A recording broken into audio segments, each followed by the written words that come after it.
I mean? And I said, well, I've always heard you couldn't carry your money with you. And I looked, they didn't have pockets. I know that's weird, but I was trying to take in everything I could see. I must have thought I was going to get back so I could tell it.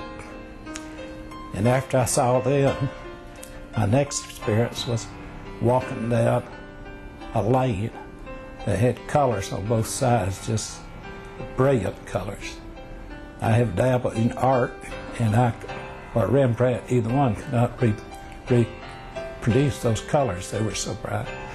This light surrounded me, and I believe to this day that was the Holy Spirit that surrounded me and took care of me. And I've never felt so good and so safe in all my life. After all this was over, I realized what had really happened. It was a double conversion.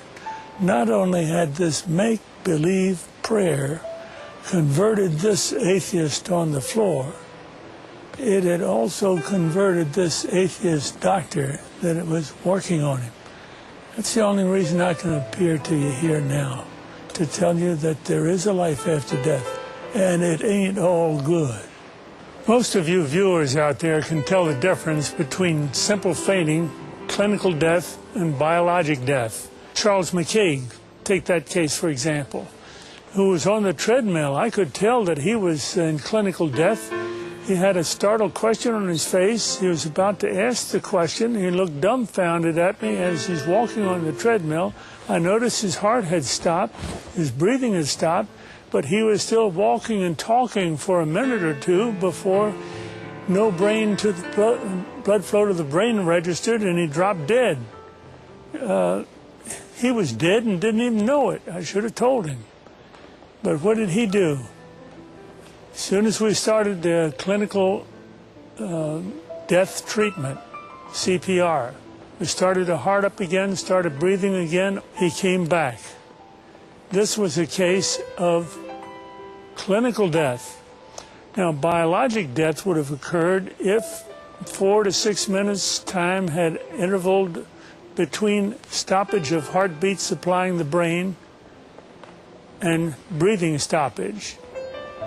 After that, brain cells, as the most sensitive cells in the body, start dying. Rigor mortis sets in, meaning stiff as a board, and now we need the resurrection. Only God can do a resurrection. We're doing resuscitation, something we're permitted to do.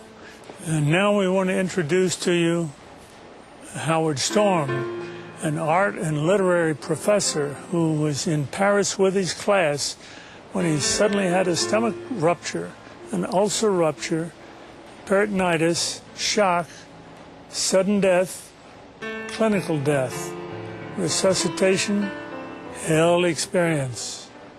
I was a 38-year-old college professor, and I taught art, and I had taken a group of students and my wife, and we had gone around Europe, and we'd just done a 3-week tour, and this was the next to the last day. And we were in Paris, and at 11 o'clock in the morning I had a perforation of my stomach.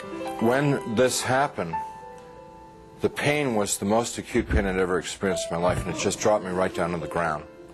And so I'm twisting and kicking and moaning and screaming and yelling around on the floor, and my wife called the desk, and they called an emergency service. A doctor came, and he called an ambulance because he knew what was wrong, and they took me about 8 miles across town to the public hospital, to the General Hospital of Paris, where I was taken into emergency, examined by 2 more doctors who knew exactly what was wrong with me, and then they took me away to the surgery hospital, which was a couple blocks away.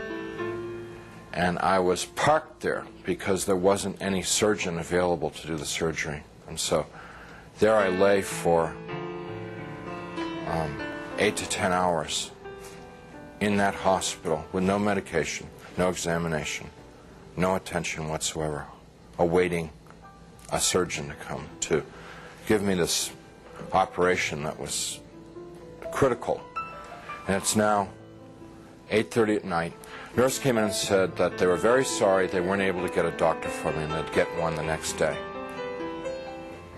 Well, when she said that, I knew that it was over for me.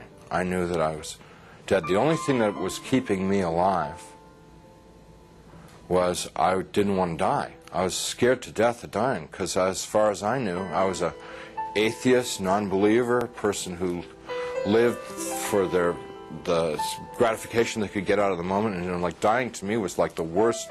I mean, next to the pain, dying was the worst thing that could happen to you because it's the end of life and there was no more. There wasn't anything else. But when she said that, the idea of trying to exist for another minute, another hour in this pain, it wasn't worth it anymore. I'd been hanging on in the hopes that they told me that they'd get a doctor and do the surgery and open me up and fix the problem inside of me, but when they said they couldn't get one. So I said to my wife, it's time for us to say goodbye because I'm going to die now. And she got up and she put her arms around me. I'm lying in the bed and she told me how much she loved me, and I told her how much I loved her, and this makes me really sad to think about this. And we made our goodbyes, you know, said those things that you'd say to who'd been married 20 years, say all those kinds of things. I can't tell you because I'll just start crying, but she finally sat down because she knew it was over. And I knew. And it was just so hard looking at her, crying like that, and I just closed my eyes. Just let it go. And I went unconscious. I probably was unconscious for a very short while. A few minutes, probably. And I was conscious again. And I looked, opened my eyes and looked, and I was standing up next to my bed. And I knew exactly where I was and what the situation was. I mean, there was no confusion in my mind. I felt more alive, more real than I've ever felt in my life. You know, people ask me, you know, were you a ghost? I was just the opposite. Very alive. As I'm looking around the room, I see that there's, underneath the sheet on the bed, there's something under the sheet, a body. And so I bent over the bed, the head was turned away from me, and I looked at the face, and it looked like me. But that wasn't possible because I was standing there. I'm alive, I'm great, you know. I mean, I'm more than great. I'm like, you know. And so I tried to talk to my wife. Can't you hear me? And, can't you hear me? you know, she couldn't hear me or see me. That's not me. But I thought What's going on that she here? just was ignoring me. So I got very angry at her for ignoring me, for not paying attention to me. So I tried to talk to my wife. Can't you hear me? And, can't you hear me? you know, she couldn't hear me or That's see me. not me. But I thought What's going on that she here? just was ignoring me. So I got very angry at her for ignoring me, for not paying attention to me. And I'm screaming and yelling at her, what's going on here? Why is this body in the bed that looks like me, and how to get there and stuff like that. And I had a sneaking suspicion that the body in the bed was me. But I didn't want to think about that because that was too scary. So I'm getting really agitated and upset because this is all too weird. You know, this can't be happening. It's impossible. I've got a hospital gown on, and it's like really, everything's really real. And I hear people calling me outside the room, and they're saying to me in soft, gentle voices, Howard, you got to come with us now. Come quickly. Come out here. So I go over to the doorway of the room, and there's people out in the hallway, and they're the hallway's dank. It's gray. It's not light or dark. It's just gray, and they're all in grayness, and they're men and women, and what they're wearing might possibly be hospital uniforms.